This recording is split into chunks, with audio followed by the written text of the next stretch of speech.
del Consejo de Ministros. Vamos a escuchar ahora el pronunciamiento en el día 68 de la emergencia nacional. Señoras y señores, muy buenas tardes. En el marco de la sesión del Consejo de Ministros, se da inicio al pronunciamiento del señor Presidente de la República, Martín Vizcarra Cornejo. Muy buenas tardes, tengan todos ustedes. Nos encontramos en medio de una sesión de Consejo de Ministros aquí en Palacio de Gobierno. Hoy, viernes 22 de mayo del año 2020. Y es una fecha importante porque hoy hemos analizado, y no solo hoy, sino a lo largo de toda la semana, la evolución de esta pandemia que, afectando a todo el mundo, obviamente nuestro interés es el análisis propio en nuestro país. El día de ayer en la noche tuve una conversación telefónica por videoconferencia con presidentes de la región. Conversábamos con el presidente Iván Duque de Colombia, Sebastián Piñera de Chile, Luis Lacalle de Uruguay, sobre los efectos que viene teniendo esta enfermedad en nuestros países y en el mundo.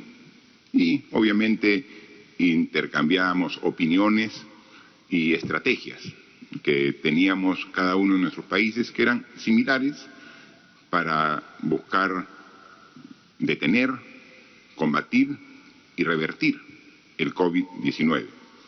Porque como todos sabemos, desde que empezó este virus su accionar en China a fines del año pasado, 2019, no ha dejado de expandirse en todo el mundo.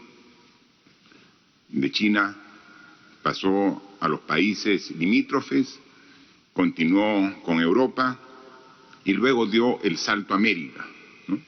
A nuestro país llegó el 6 de marzo de este año con el primer caso e inmediatamente, con toda responsabilidad, en menos de 10 días, el 15 de marzo, en una sesión de Consejo de Ministros declaramos la emergencia, el estado de emergencia, con las medidas que hemos dado para evitar que el contagio sea de tal proporción que genere daño, destrucción y muerte en proporciones extremas. Está ocasionando daño, está ocasionando destrucción y está ocasionando el virus en nuestro país también muerte. Muerte que lamentamos y que no nos cansaremos de decir a los familiares de las personas que afectadas por el COVID-19 han perdido la vida, darles nuestras más sinceras condolencias a todos ellos. Cada una de las muertes que ocurren nos afectan.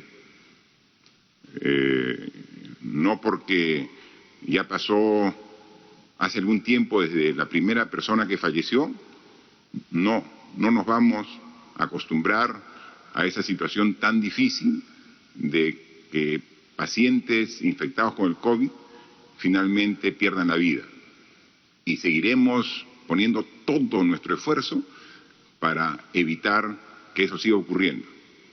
Y estamos tomando medidas en todos los aspectos, en el aspecto de salud, en el aspecto social, en el aspecto económico, para enfrentar de la mejor manera esta enfermedad.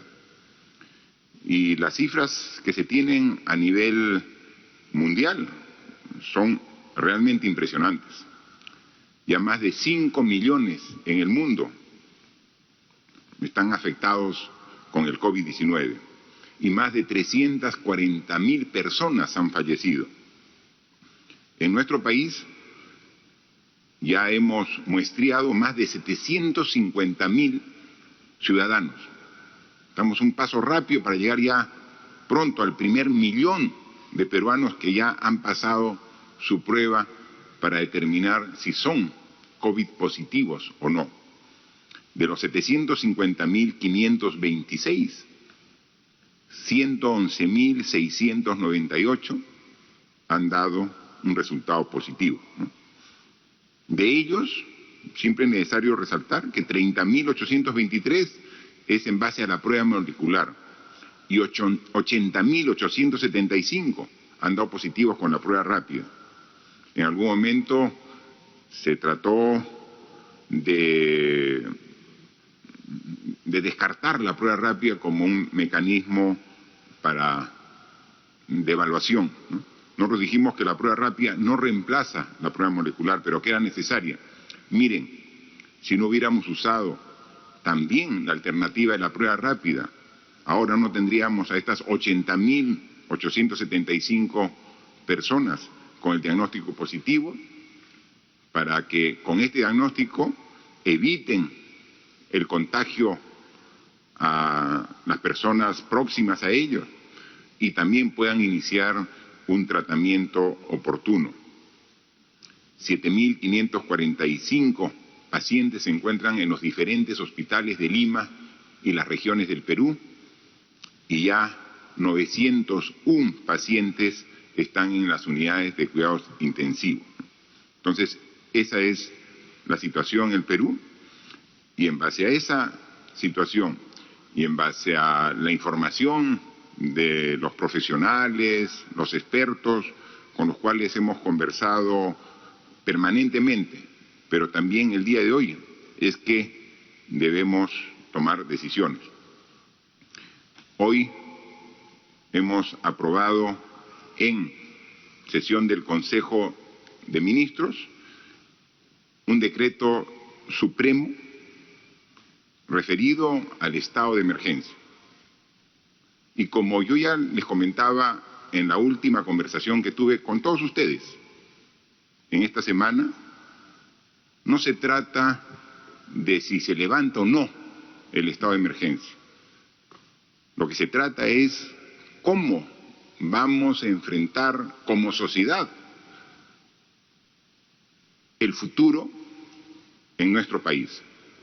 Lo dijimos claramente, el coronavirus, el COVID-19, está marcando un antes y un después en la historia del Perú y del mundo.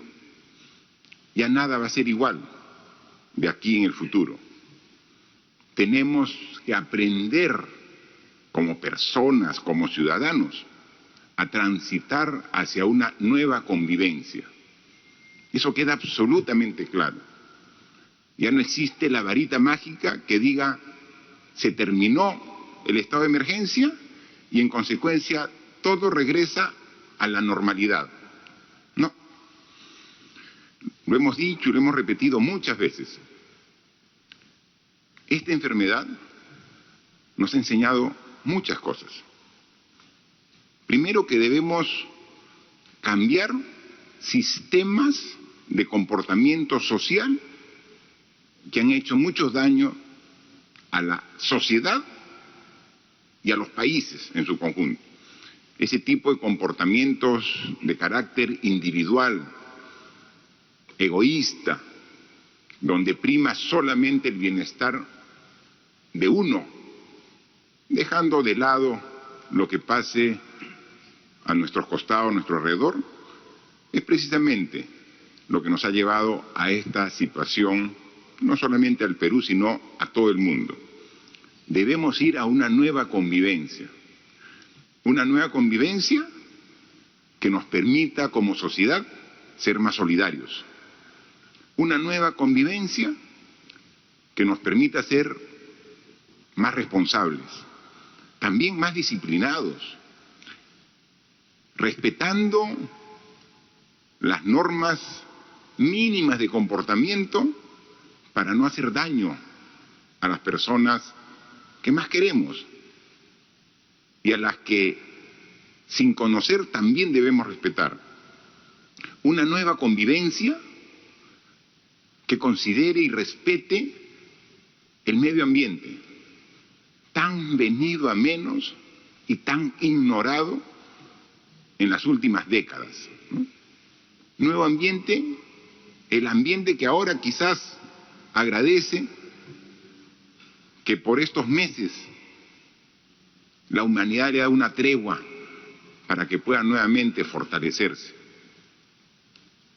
En consecuencia, la nueva convivencia tiene que encontrar los equilibrios necesarios para tener un mejor desempeño como sociedad. Este decreto supremo que hoy hemos aprobado lleva el título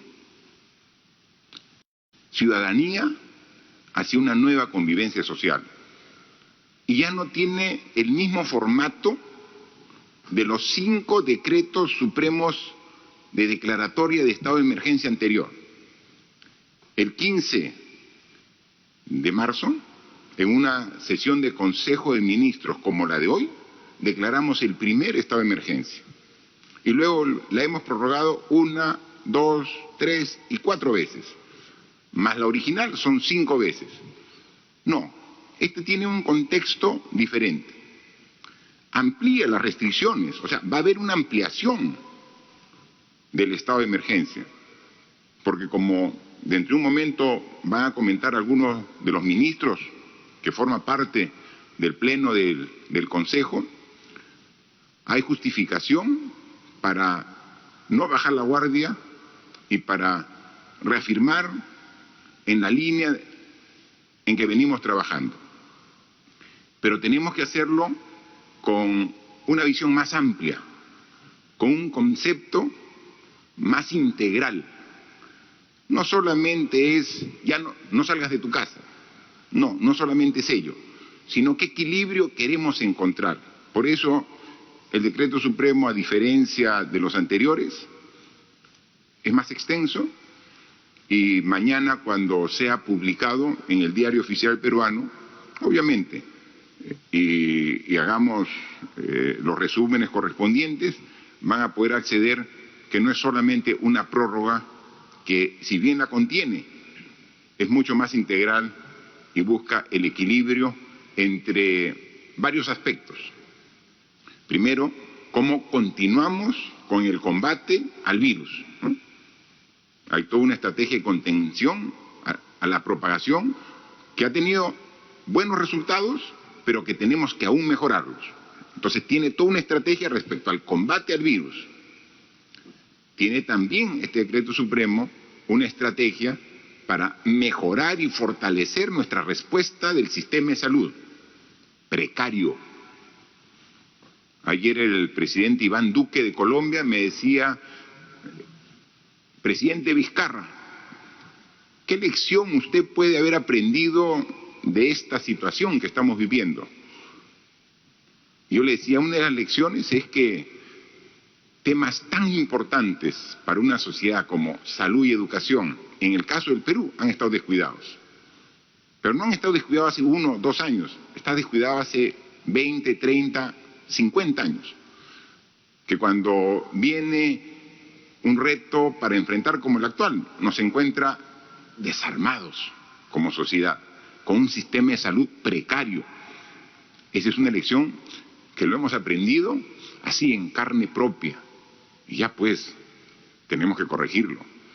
Pero sobre la marcha, en estos casi 70 días, hemos elevado la capacidad de respuesta del sistema de salud de manera significativa, pero no suficiente.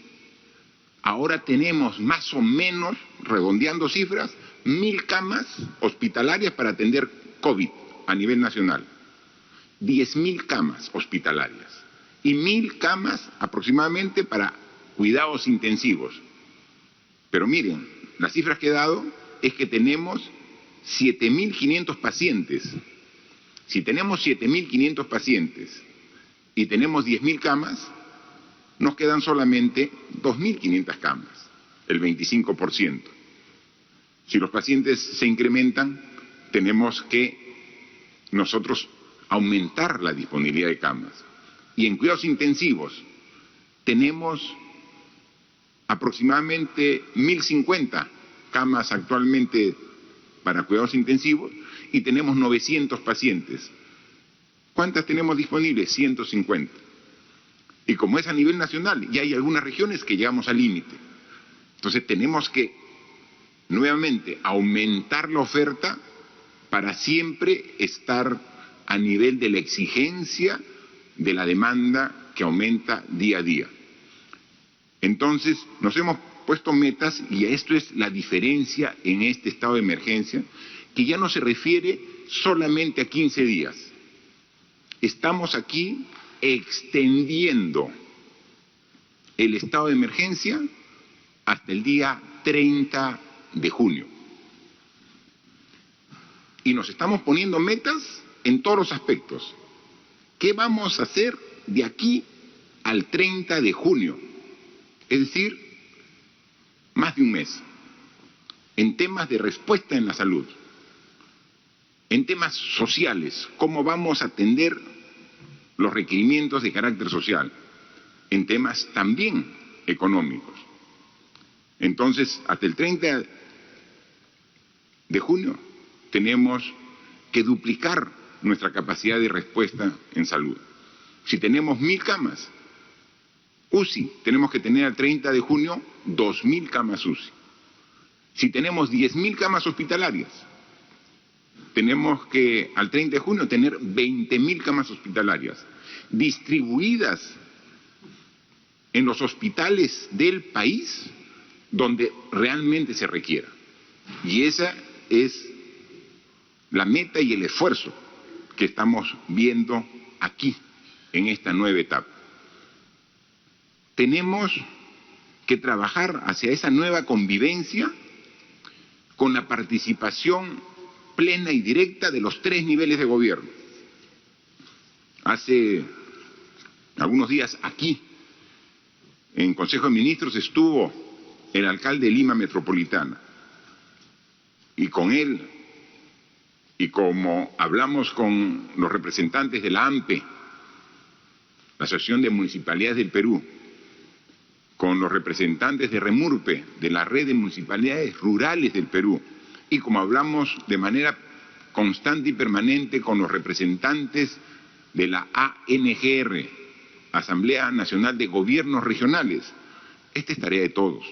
Y tenemos que todos compartir las responsabilidades para el tránsito a esta nueva convivencia. Nadie se puede poner de costado en una situación tan difícil como esta. Todos tenemos que contribuir. Estamos aquí, nosotros, como desde el primer día, dispuestos a asumir toda nuestra responsabilidad y dispuestos también a trabajar con los 3 niveles de gobierno para hacer lo propio.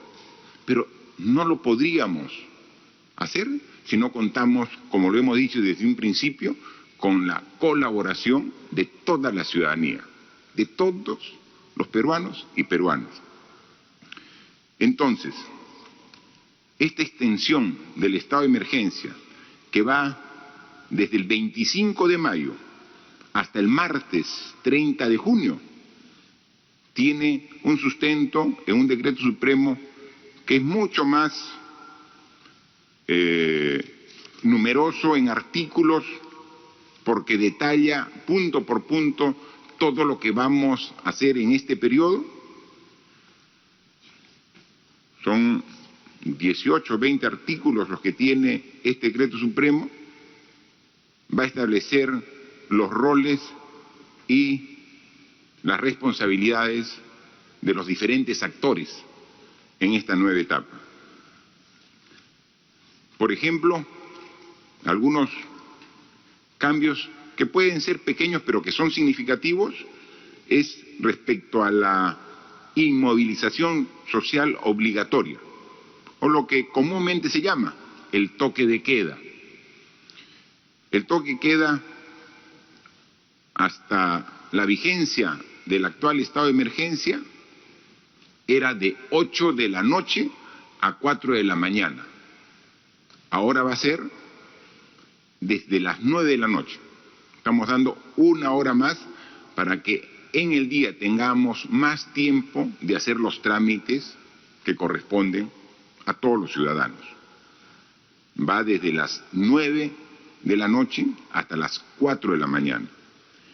Sin embargo, tenemos 8 regiones que tienen un trato diferenciado por el nivel de contagio que existe en estas regiones. Son las que ya estaban establecidas. Nos referimos a las regiones o departamentos de Tumbes, Piura, Lambayeque, La Libertad, Loreto, Ucayali, Ica y las 3 provincias de costa de Ancash, es decir, la provincia de Santa, de Casma y Guarmey. Esas 8 regiones tienen una inmovilización social obligatoria o toque de queda que va desde las 6 de la tarde hasta las 4 de la mañana del día siguiente, ¿no? Es sumamente importante tomar nota de ello. Vigente a partir del día lunes 25 de mayo hasta el 30 de junio. Resaltamos mucho en este decreto supremo que la promoción y vigilancia de prácticas saludables y actividades necesarias para afrontar la emergencia sanitaria deben ser respetadas por todos los ciudadanos. No nos cansaremos de decir que las principales herramientas para combatir esta enfermedad están en las manos de todos nosotros. Depende de nosotros, de usted, señor, señora, joven, niño, niña, adolescente. De ustedes depende que podamos realmente terminar de eliminar a este virus. De acá hemos puesto todos y cada uno de las acciones que deben tomarse. 1, el distanciamiento social. Es fundamental, mínimo 1 metro de distancia. Si usted sale de su vivienda, si va al trabajo, 1 metro de distancia con sus compañeros de labores. Si va al mercado, 1 metro de distancia con las otras personas que compran, como también con el vendedor. Si va a la farmacia, si va al grifo para echar combustible, a donde vaya, 1 metro de distancia. Fundamental. El lavado frecuente de manos, la desinfección. Tiene que haber desinfección donde vayamos. En nuestra casa tiene que haber desinfección cuando salgamos y cuando ingresemos. Lavado de manos con agua y jabón. Si vamos a ir al centro de labores, tiene que haber. Si vamos a ir al mercado, en el mercado tiene que haber agua y jabón o algún desinfectante. Si vamos a ir al centro comercial, si vamos a ir al banco, tiene que haber agua y jabón o desinfectante. Es fundamental.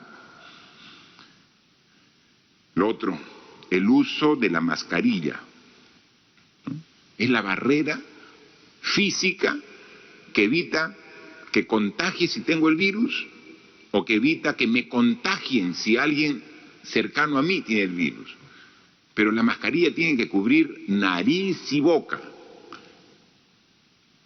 Hemos visto que, con mucha satisfacción, que prácticamente todas las personas que circulan por la vía pública usan mascarilla.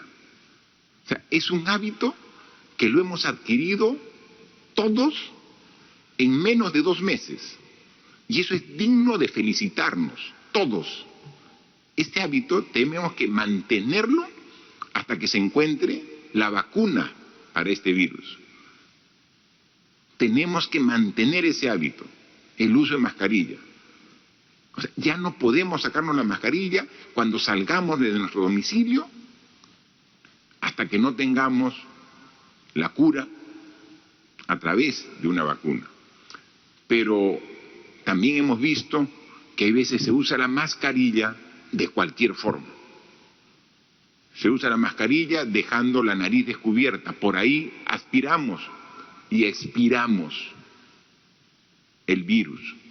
Tiene que cubrir nariz y boca. A veces vemos gente en la calle con la mascarilla, pero en el cuello, de adorno.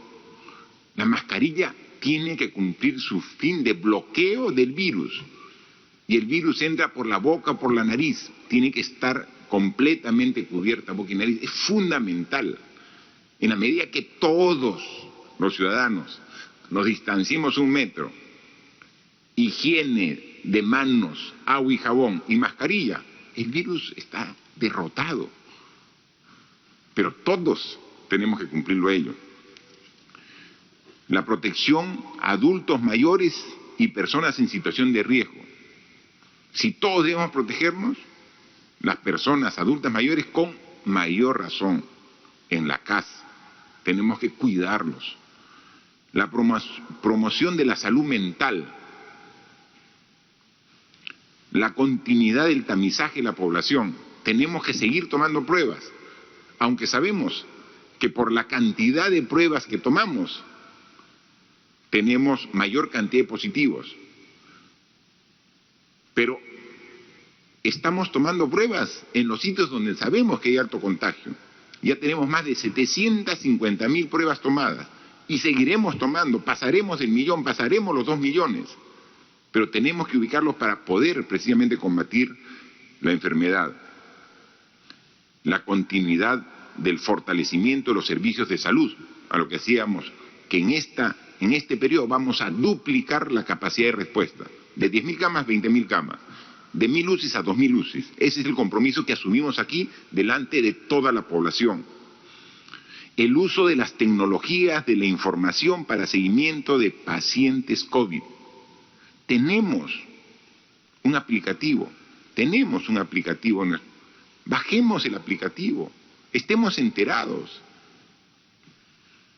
Este aplicativo es sumamente importante, nos da información valiosa a los que usamos, pero también da información valiosa para que nosotros tomemos las mejores decisiones. Bajen el aplicativo, usen el aplicativo, aprovechen el aplicativo. El uso de datos abiertos y registro de la información. Hemos dicho que vamos a ser absolutamente transparentes. Este gobierno no oculta ni tapa nada. En la sesión de Consejo de Ministros anterior, dispusimos para que los datos de los más de 100.000 personas que están en condición de positivos, manteniendo la reserva de los datos personales, sean de conocimiento público. Y ahora ya están colgados en la red para que cualquiera pueda hacer la investigación sobre esa información, con todos los datos. Eso lo teníamos y por eso es que dispusimos que con toda transparencia sean de conocimiento de toda la población. Y por último, la lucha contra la desinformación y la corrupción. Tan malo o peor que el virus es la desinformación y qué decir de la corrupción, este mal endémico que tenemos que combatirlo intensamente. Así que estos son algunos de los temas que se dan a conocer en este extenso decreto supremo que con un nuevo concepto entrelaza las medidas de salud con las medidas de seguridad y con las medidas económicas. O sea, no es un decreto supremo, extiéndase un periodo más. No, no, no. Este es uno, ¿cómo van entrelazando la salud con la seguridad, con el aspecto social y también el aspecto económico productivo, que todo debe buscar el mismo objetivo del bienestar de la población? Al respecto, yo voy a dejar en la palabra para que nos dé unos comentarios sobre el aspecto de salud que estamos comentando al ministro de Salud, el ministro Víctor Zamora. Por favor, ministro. Gracias, señor presidente. Efectivamente, como parte del proceso de toma de decisiones, se ha presentado acá información sobre 3 criterios que la Organización Mundial de la Salud considera o principios que considera para proceder al desconfinamiento. Estos 3 criterios son la caída persistente de la curva de casos y fallecidos. El segundo, la capacidad hospitalaria y de salud pública suficiente. Y el tercero, las medidas preventivas eficaces y suficientes en actividades por abrir. En materia de caída persistente de la curva de casos y fallecidos, se busca que el número reproductivo básico, es decir, el número de personas que un infectado contagia, debe ser menor a 1. Esta cifra, nos acercamos a esta cifra en promedio general en el país, lenta pero consistentemente. Eso es lo que hemos venido manifestando, de que habíamos alcanzado una meseta en niveles de contagio y estábamos lentamente iniciando el descenso. Las características de la epidemia en nuestro país, como lo hemos señalado en otras oportunidades, son heterogéneas y muy dinámicas. Es así que en algunos lugares nosotros tenemos la epidemia muy activa, como el caso de Lima, Callao, Lambayeque, Piura, Tumbes, Loreto y La Libertad, en algunos lugares donde nos ha golpeado muy duramente, produciendo un alto nivel de fallecidos, y que en los cuales ya se empieza a ver el retroceso de esta enfermedad. A este grupo de regiones se ha agregado 3 adicionales, 3 áreas: Ucayali, Ancash, en estas 3 provincias ya señaladas, e Ica, donde la curva epidémica está en franco ascenso. En el norte, donde habíamos presenciado la enfermedad en su más alta expresión, todavía sigue alta, pero ya empieza su descenso.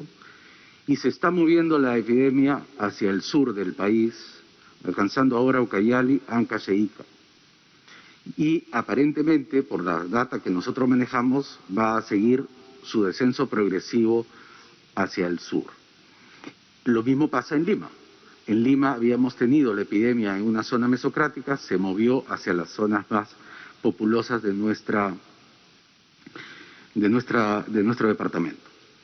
En relación con la capacidad hospitalaria y lo que esperamos, para concluir, en materia de caída persistente de la curva de casos y fallecidos, nosotros debemos esperar que las próximas semanas tengamos efectivamente que esa caída se mantenga y se sostenga en el tiempo.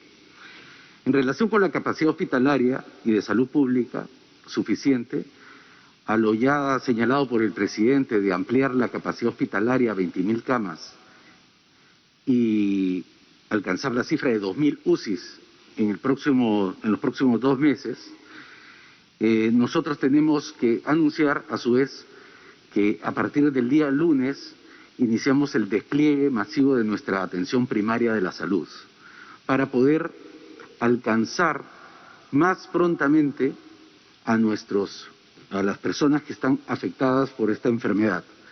Vale decir que en la primera etapa nosotros hemos puesto mucho énfasis, porque ese era el mensaje mundial, que debíamos fortalecer las unidades de cuidados intensivos y la hospitalización, y con el progreso del conocimiento y de la ciencia, ahora nos demanda una expansión de nuestra atención primaria para poder estar más cerca de los pacientes.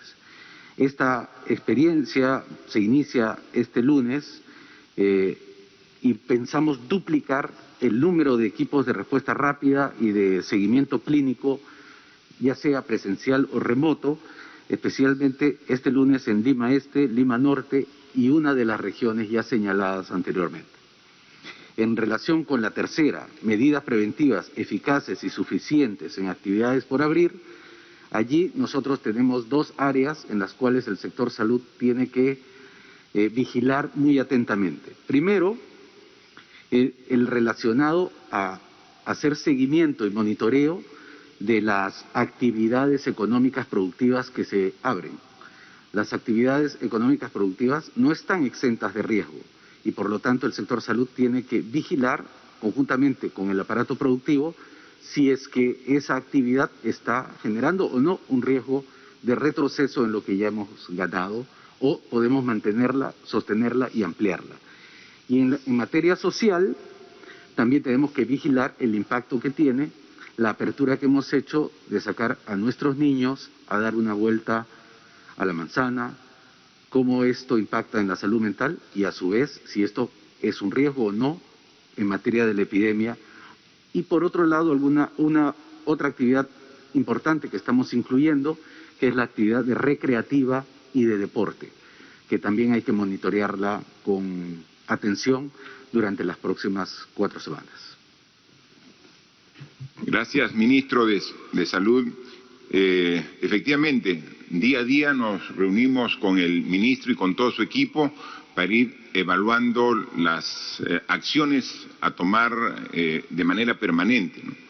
Esta es una enfermedad nueva que ha ido poco y gradualmente encontrando procedimientos para su tratamiento. Nosotros a veces vemos algunas noticias en los medios de comunicación donde dicen, ¿cómo así recién después de 60 días del inicio de la epidemia en el Perú recién están comprando medicamentos? Hace 60 días no había ninguna idea qué medicamento usar, ni aquí ni en ninguna parte del mundo. Ha sido un proceso donde médicos peruanos y médicos de diferentes partes del mundo han ido evaluando qué tipo de medicamentos han ido teniendo resultados satisfactorios en el tratamiento de la enfermedad. Y eso, para poder evaluar, tiene que aplicarse y ver la respuesta de los pacientes. Y eso toma no días, semanas de un trabajo de mucho esfuerzo y responsabilidad de los médicos que están tratando a los pacientes que están en los diversos hospitales. Luego, cuando se encuentra algún tratamiento que comienza a dar buenos resultados, recién tiene que, a través de los entes especializados y que corresponden, tienen que aprobarse los protocolos de uso de ese medicamento. Y tiene que incluso cruzarse información con tratamientos y procedimientos similares en otras partes del mundo.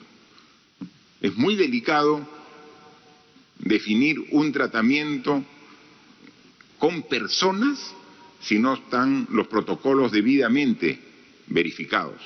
Y entonces, cuando recién se tiene el protocolo y se tiene la norma que dice de esta manera se va a tratar con estos medicamentos, inmediatamente se inicia el proceso de compra, que hay que hacerlo rápido, porque el paciente no puede esperar, pero también hay que hacerlo de manera segura, después de haber hecho el análisis a través de la respuesta de los propios pacientes. Esta no es una enfermedad nueva. Esta es una enfermedad nueva, no es una enfermedad antigua que cuando se dio usa el tratamiento de la vez anterior. No hay tratamiento de la vez anterior. Esta es primera vez, es un caso inédito, este COVID-19, y por eso es tan complejo. Y por eso estamos trabajando incluso con un comité de expertos que dan su opinión, sus sugerencias, sus alcances para tomar las mejores decisiones. Y recientemente hemos aprobado el decreto de urgencia asignando un presupuesto de más de 200 millones de soles al Ministerio de Salud para que pueda hacer una compra global, integral, para tener la seguridad de que todos los pacientes del Perú puedan tener el tratamiento adecuado. Esta es una de las metas también. O sea, no solamente es tener la cama hospitalaria, que vamos a elevarla de 10.000 a 20.000, no solamente la cama UCI de 1.000 a 2.000, sino también los medicamentos que se requieren y que se han visto que son los que dan resultados satisfactorios. También tenemos que hacer la compra para que estén distribuidos a nivel nacional e incluso también con tratamiento de las personas que con síntomas leves llevan su enfermedad en su domicilio a través del sistema de Te Cuido Perú.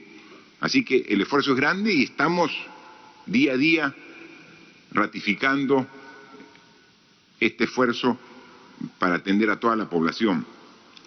Pero en esta prórroga de este estado de emergencia se han dado una serie de flexibilidades para que las familias que están en su casa y que solamente pueden salir para lo estrictamente necesario tengan mayores y mejores facilidades para su vida diaria, ¿no? Entonces, a las acciones y actividades que eran permitidas en este decreto supremo, en el anexo correspondiente, se han agregado, por ejemplo, doy lectura de algunos, está permitido los servicios de comercio electrónico para la venta de vestuario, calzado y electrodomésticos, así como para la provisión de útiles escolares y artículos para oficina, con fines de educación y trabajo, debiendo cumplir las normas sanitarias que emite la Autoridad Nacional de Salud. Entonces, no está permitido aún, porque tenemos que controlar el contagio, de que abran las tiendas, porque una tienda de venta de ropa, de calzado o una librería puede tener aglomeración de personas donde hay contagio, pero sí van a poder trabajar a través de la venta a distancia, del delivery. O sea, sí se puede. Ahora sí se va a permitir, porque obviamente hay muchas familias que requieren este tipo de bienes y no los podía adquirir. También los servicios de apoyo al diagnóstico, como odontología, rehabilitación, reproducción humana, veterinarias, entre otros servicios médicos diferentes a los relacionados a la atención de la emergencia sanitaria del COVID-19, también debiendo observar los protocolos sanitarios que establece la Autoridad Nacional de Salud. También se permite los servicios a partir del día lunes, previo trámite, tenemos que dar las facilidades, pero no permitir un rebrote en el contagio. Servicios aplicativos móviles para servicios de entrega a domicilio prestados por terceros, debiendo observar los protocolos sanitarios que establece la Autoridad Nacional de Salud. Servicios técnicos tan necesarios como de informática, gasfitería, electricidad, carpintería, lavandería, mantenimiento de artefactos, reparación de equipos, así como los servicios de peluquerías y cosmetología. Otro tema que también es sumamente importante y relevante, se permite también, a partir de esta prórroga de estado de emergencia, actividades deportivas profesionales que no impliquen contacto físico directo, así como también se permite el fútbol profesional. Tanto hemos recibido precisamente el requerimiento de autorización de la Federación Peruana de Fútbol para poder reiniciar las prácticas y más adelante reiniciar la competencia del fútbol profesional. ¿Es importante hacerlo? Sí, obviamente respetando los protocolos de distanciamiento, de seguridad, y que los partidos que se den de carácter profesional, por lo menos en los siguientes meses, van a tener que ser con estadios sin público. El público los estará mirando desde sus hogares estas reñidas competencias características de nuestro fútbol profesional. Así que son algunas de las medidas que se van dando. Pero también esta etapa donde estamos hasta fines de junio, hasta el 30 de junio, coincide con la fase 2 de la reactivación económica, que es fundamental. La reactivación económica, con el control adecuado, con el cuidado sanitario, permite los ingresos económicos al erario nacional, pero permite también la generación de puestos de trabajo que necesitamos todos. Entonces, esto se va a dar gradualmente también durante este mes de junio. Para ello, yo quisiera que nos dé unos comentarios y amplíe esta información de cómo se va a dar este equilibrio del cuidado del aspecto sanitario con este reinicio gradual de actividades económicas que generan puestos de trabajo, que está determinado en la fase 2, nos lo diga la ministra de Economía y Finanzas. Por favor, ministra. Gracias, presidente. Como saben, cuando nosotros tomamos la decisión de la cuarentena, ha sido una de las cuarentenas más agresivas de toda la región, debido a las condiciones estructurales del país que nos llevaban a tomar una decisión de esta magnitud para poder contener la pandemia. La economía ha venido operando al 44% y esto va a ser evidente en las cifras de crecimiento económico. Pero hace más de un mes y medio nosotros ya habíamos tomado los planes de la reactivación económica. Como saben, al inicio de la cuarentena diseñamos un plan económico con una etapa de contención y otra de reactivación, uno de los planes económicos más ambiciosos de la región. Hace más de un mes ya iniciamos, junto con una comisión multisectorial, el diseño del inicio de la reanudación económica. Esta reanudación económica fue determinada como progresiva y nuestra expectativa es que poco a poco la reactivación económica se vaya sintiendo en el bolsillo de las personas y en las empresas. Hemos iniciado la fase 1, tenemos un balance de la fase 1, por ejemplo, el día de hoy hay 40 proyectos mineros ya aprobados, el Ministerio de la Producción ya aprobó el 100% de la cuota de pesca, tenemos el Ministerio de Vivienda con 200 proyectos inmobiliarios ya aprobados, pero también de la mano con esa gradualidad hemos sido absolutamente conscientes de todos los espacios de mejora. Entonces esta fase 2 que iniciamos se caracteriza por dos temas importantes. La primera es que tiene un componente de incrementar el bienestar de los ciudadanos y en ese sentido se están autorizando estas actividades que ha mencionado el presidente, como por ejemplo los servicios técnicos y profesionales para el mantenimiento, para el hogar, servicios de atención al público, lavanderías, peluquerías, servicios de delivery de terceros, comercio electrónico. Entonces es un componente de una serie de actividades económicas que van a contribuir al bienestar de los hogares. Y otro segundo componente que va a caracterizar esta fase 2 tiene que ver con la simplificación y un énfasis, simplificación en todos los trámites que se han diseñado en la fase 1. Como siempre, estamos en continua evaluación, siendo autocríticos y calibrando y mejorando todo lo que hacemos. Entonces, un segundo componente que va a caracterizar esta fase 2 es un énfasis en el control y fiscalización posterior. Entonces, en esta línea nosotros vamos a seguir con los planes de reanudación económica, seguimos en esa línea.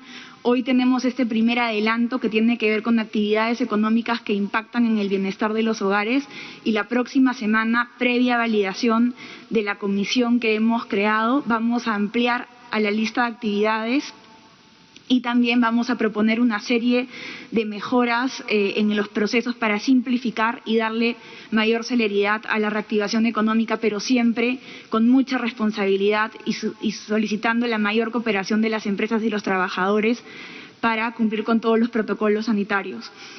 Es importante también transmitirles que vamos a seguir trabajando en la contención, en el impacto en las poblaciones más vulnerables durante esta etapa, de la mano que aceleramos las medidas para la recuperación de la actividad económica. Muchísimas gracias. Gracias, ministra. Un poco para ser absolutamente claros, el acuerdo de Consejo de Ministros aprobado mediante decreto supremo el día de hoy es ampliar el estado de emergencia nacional a partir del 25 de mayo hasta el día martes 30 de junio, con una serie de modificaciones que estamos explicando y que están sustentando los ministros de Salud, de Economía y Finanzas. Es decir, se amplía el estado de emergencia hasta fines del mes de junio. Todo el mes de junio, más los días que culminan en mayo. ¿Por qué esta extensión de este plazo mayor? Porque estamos haciendo que coincida con la fase 2 de la reactivación económica y también con un ambicioso programa de salud que se va a desarrollar en este plazo de poco más de un mes, de mejorar y ampliar la capacidad de respuesta de salud. A lo largo de los 68 días de estado de emergencia, hemos hecho grandes esfuerzos para llegar hasta donde nos encontramos. ¿Hemos podido atender? Sí, pero requerimos dar otro salto cualitativo en la respuesta del sector salud. Y consideramos que ese plazo que requerimos va hasta el 30 de junio. Tenemos que aumentar 10.000 camas hospitalarias. Tenemos que aumentar 1.000 camas UCI para tener la capacidad necesaria y suficiente para atender la demanda actual y la futura. Como lo ha dicho el ministro de Salud, hay regiones, porque nuestro país es muy heterogéneo, hay regiones donde la epidemia del COVID-19 ya está en descenso, pero hay regiones que está subiendo. Tenemos que terminar y continuar atendiendo a las regiones que han sufrido lo más crítico de esta enfermedad, como son la región de Loreto, de Lambayeque, de Piura, por decir 3.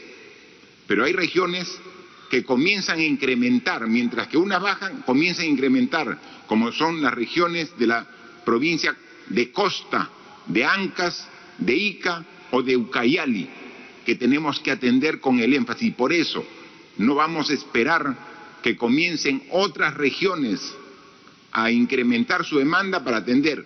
Son 10.000 camas que vamos a instalar en las diferentes regiones del Perú, más 1.000 camas UCI, con la adquisición necesaria de medicamentos. Esto va a ser en este proceso y en este periodo de la extensión del estado de emergencia hasta el día 30 de junio.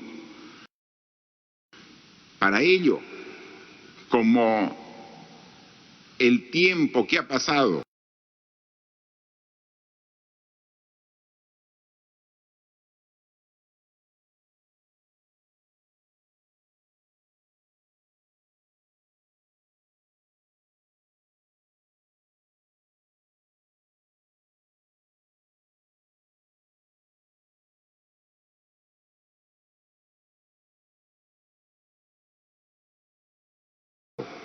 requieren los hogares y las familias servicios básicos elementales, estamos dando todas estas facilidades para que lleguen a través del anexo de que hemos dado algunos de los servicios que se van a brindar.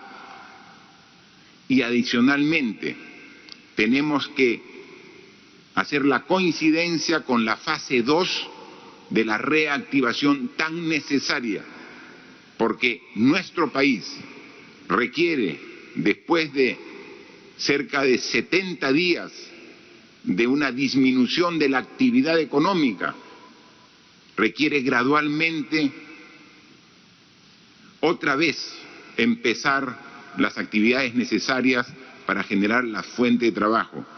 Mientras que eso ocurre, como nos hemos comprometido en lo que termina el mes de mayo y la quincena de junio, debemos estar atendiendo a las 6.700.000 hogares con el bono universal de 700 soles. Tenemos 3 semanas por delante para cumplir con el 100% de la transferencia de 760 soles a 6.700.000 hogares, que esa es la ayuda económica por esta situación de emergencia que están viviendo estos hogares vulnerables. Este es el esfuerzo. Para todo ello necesitamos también siempre el concurso para el control de la seguridad de la policía y las Fuerzas Armadas.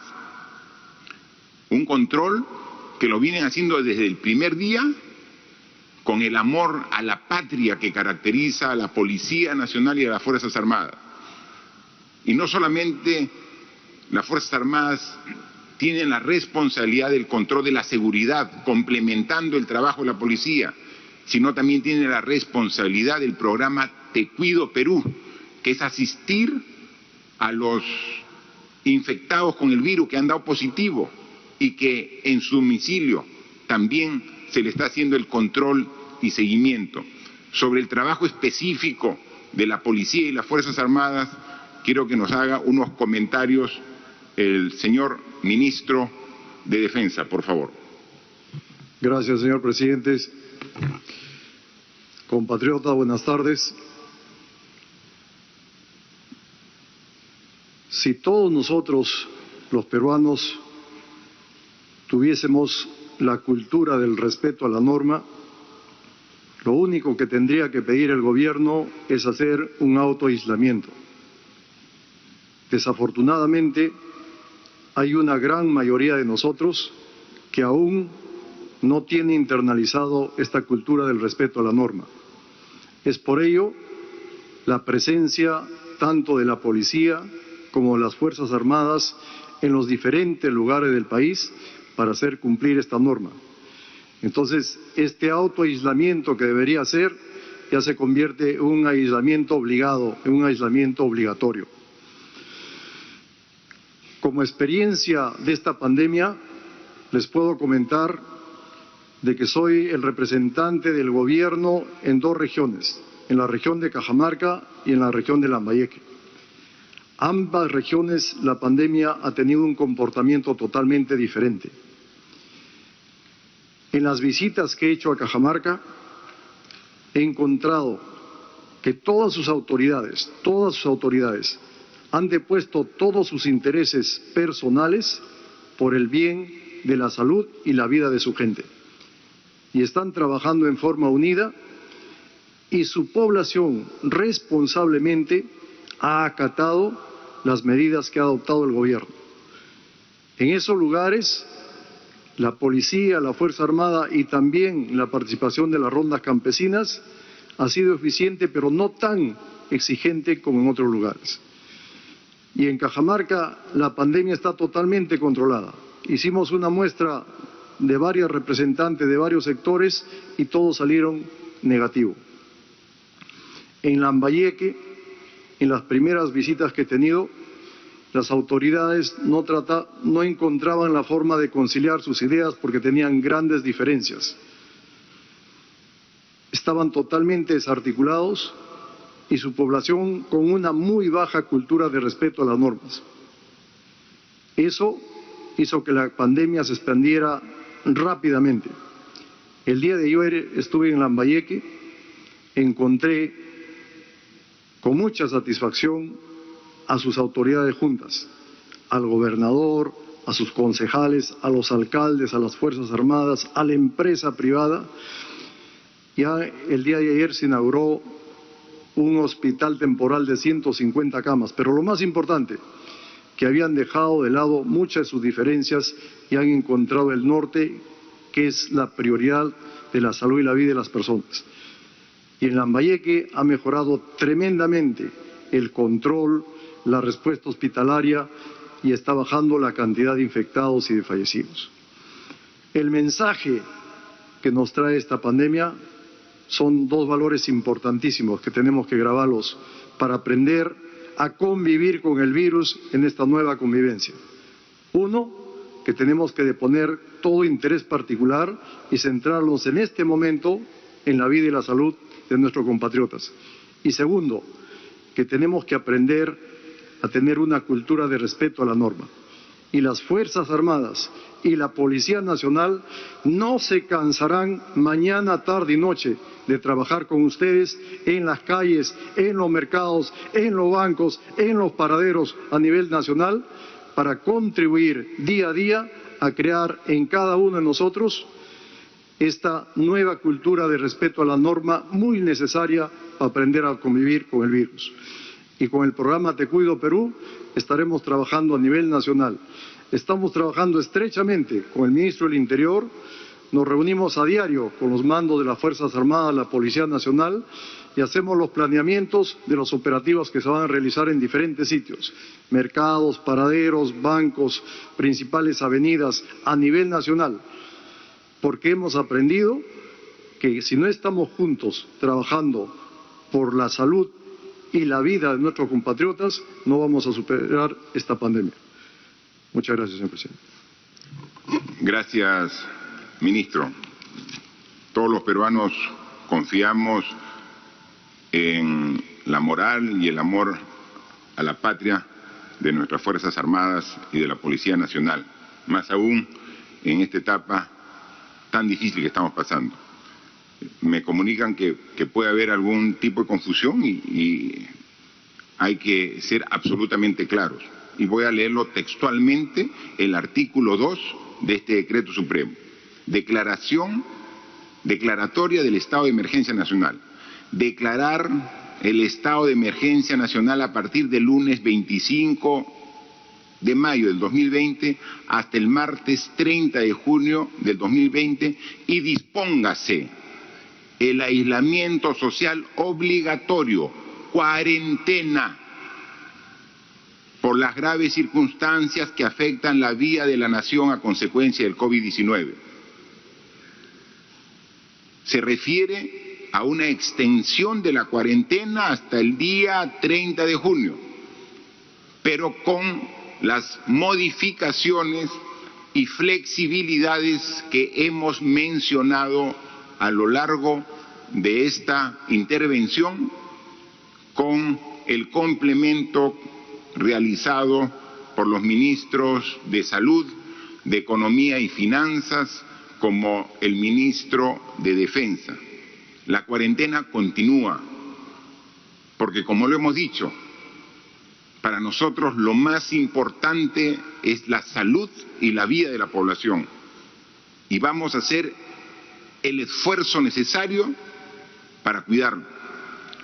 Pero adicionalmente a ello, tenemos que hacer esfuerzos colaterales y complementarios para que esta cuarentena, que se extiende hasta el 30 de junio, pueda ser más llevadera por las familias, por los hogares del Perú, para que en este proceso de aquí al 30 de junio podamos también de manera simultánea comenzar algunas actividades económicas productivas que generen puestos de trabajo para la población, como se lo ha hecho en algunos sectores de la pesca, como se ha hecho y se está haciendo gradualmente en algunos proyectos mineros, como se está haciendo y ahora ya se está comenzando a partir del mes de junio en algunas obras de construcción